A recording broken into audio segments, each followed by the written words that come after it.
spirited discussion here, but I wanted to lead off with this because I know I'm always singing Marvel's praises, and 1985, the Mark Millar self-proclaimed sequel to the first Secret War came out.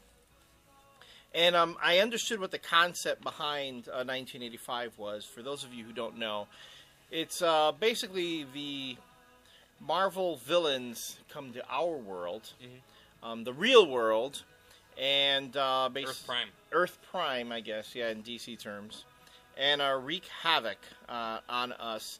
And this is a first issue of a 6-issue miniseries.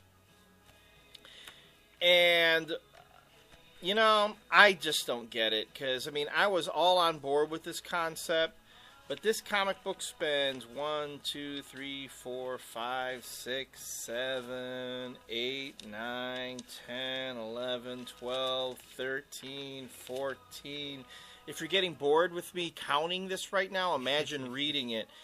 15 pages out of 22. Just getting to the friggin' Marvel characters. No. You missed. Oh, no, I know. I'm just talking about in the beginning. They talk about... No, they show them. No, they show them, I know, but I'm saying them actually appearing. Again, back to action. Nah. Things actually happening. Up to this point, the first 15 pages, we're basically introduced to this kid who, who lives in comic books. He's every nerd, every geek who grew up reading comic books. This kid could pretty much be the kid from Kick-Ass, who retreats in the comics and does whatever, finds refuge in them. It opens in a comic shop. The story opens in a comic shop where the comic book... It's pretty funny. Really quick, I was talking to my buddy about this, and I kind of did like the comic shop banter. It's pretty funny, but the one guy goes to the other guy. He calls him like Gary Groth Jr. Whatever, and then he says this isn't like the letters column to the Comics Journal, and I'm like, all right, like how many current Marvel Zombie collectors out there, like Marvel Zombies meaning Marvel fanboys, like know who Gary Groth even is, or the Comics Journal, and then because he's like. And I'm like, we know who that is because we've been in the industry a long time, and obviously this book I think has been written to our generation. Right. But if you're a new Marvel fan who's just started, the thing was, I'm like, Marvel fans don't know, and he was like, really? You don't think they do? I'm like, Marvel Zombies now are the lowest common denominator fans. They, well, and that's what I really think about Marvel. I'd say, there's been an effort on Marvel's part to market towards younger readers, young kids. They're drawing them in with the cartoons and the movies and all that. And then they go out and they put out a product like this that's completely inaccessible to young readers. Right. And you're right. I agree. And I think the book's called 1985. Obviously, that right.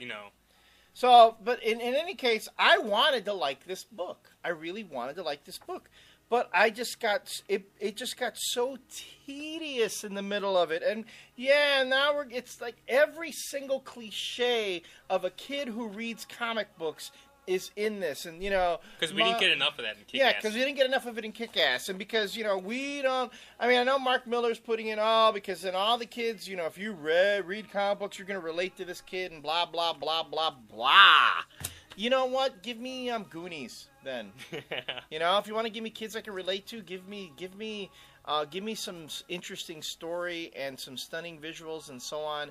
And all due respect to Tommy Lee Edwards, who does to me a great job. Yeah, the art's nice. Showing something really realistic artwork. This is like in the real world. But guys. I read comics to get away from the real world, not to get my head stuck in it. It's like this was the equivalent of taking your dog's nose and making it smell the poop that it left on your carpet. So that was how I felt. And I kind of liked it actually. You liked it? I fucking hated it. And the more and more I talk about it, the angrier I'm getting. So let's end the segment right here. And we'll be back talking about some other things in the next segment.